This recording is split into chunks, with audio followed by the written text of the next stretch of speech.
Halo semuanya, pada video kali ini saya akan menjelaskan ke kalian tentang fakta-fakta yang ada. Contohnya itu seperti tempat wisata yang ada di Jakarta yang sangat populer. Simak video berikut ini ya.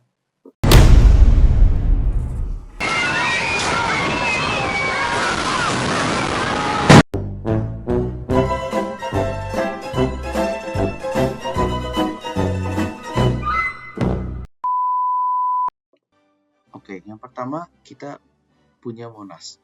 Monas ini juga bisa dibilang tempat wisata terbaik dan terfavorit wisatawan di Indonesia, termasuknya khususnya di Jakarta, karena mempunyai fakta-fakta sebagai berikut. Yang pertama, bangunan sempat ditentang.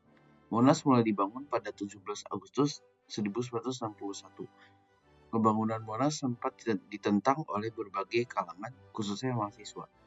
Tinggi Monas yang 132 meter merupakan salah satu proyek mercusuar Presiden Soekarno, selain Gelora Bung Karno dan banyak tugu lainnya. Banyak pihak yang menganggap membangun Monas adalah suatu pemborosan, mengingat Indonesia yang belum begitu lama merdeka masih membangun dalam berbagai sektor. Akhirnya, pada 12 Juli 1975, Monas dibuka untuk umum.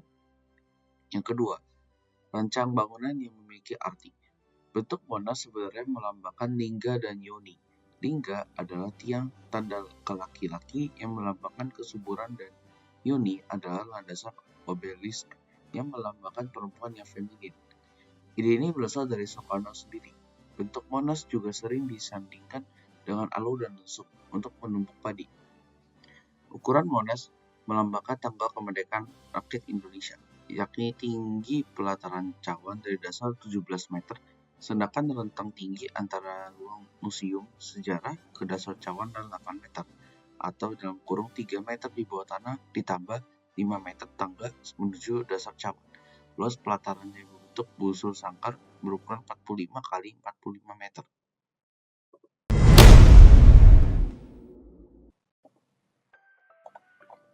Yang kedua, kita di sini memiliki Jakarta Aquarium.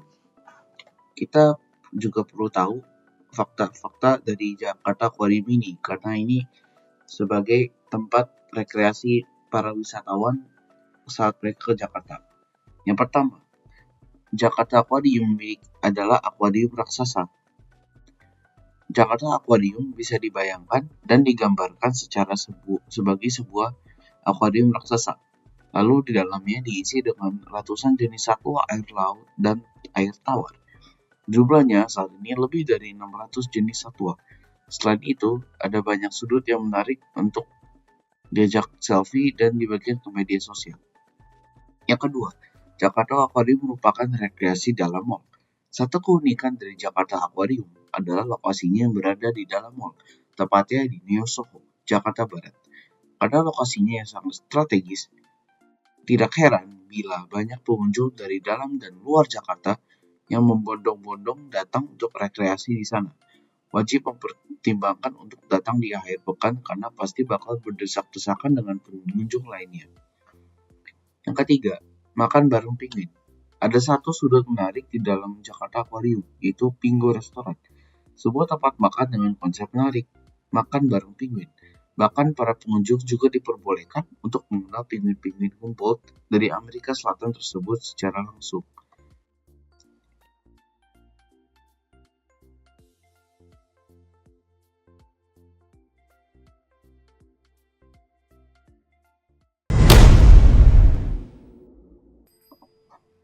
Yang ketiga, kita akan masuk ke Kota Tua. Karena di Kota Tua ini ada juga fakta-fakta yang menarik. Yang pertama, ada Museum Fathahillah. Di pusat Kota Tua, kita bisa menemukan Museum Fathahillah. Bangunan museum tersebut awalnya merupakan balai kota Batavia yang sudah didirikan sejak tahun 1707. Setelah Indonesia merdeka, bangunan ini kemudian dialihkan menjadi sebuah museum.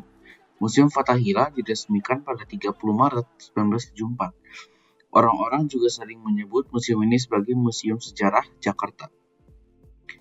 Yang kedua, Museum Seni Rupa dan Keramik. Bergeser ke sebelah timur Museum Fathahillah, kita juga bisa menemukan museum lainnya, yang diberi nama Museum Seni Rupa dan Keramik. Seperti namanya, museum ini menyiapkan koleksi keramik lokal dari berbagai daerah di Indonesia, mulai era Kerajaan Majapahit pada abad ke-14. Ada juga koleksi keramik dari berbagai dunia.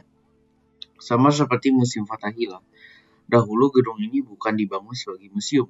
Gedung Museum Seni Rupa dan Keramik ini awalnya adalah kantor Dewan Kehakiman pada masa pemerintahan Hindia Belanda. Bangunan ini sudah dibangun sejak tahun 1870. Yang ketiga, Museum Wayang. Kemudian di sebelah timur Museum Fathahillah ada satu museum lagi yang bernama Museum Wayang.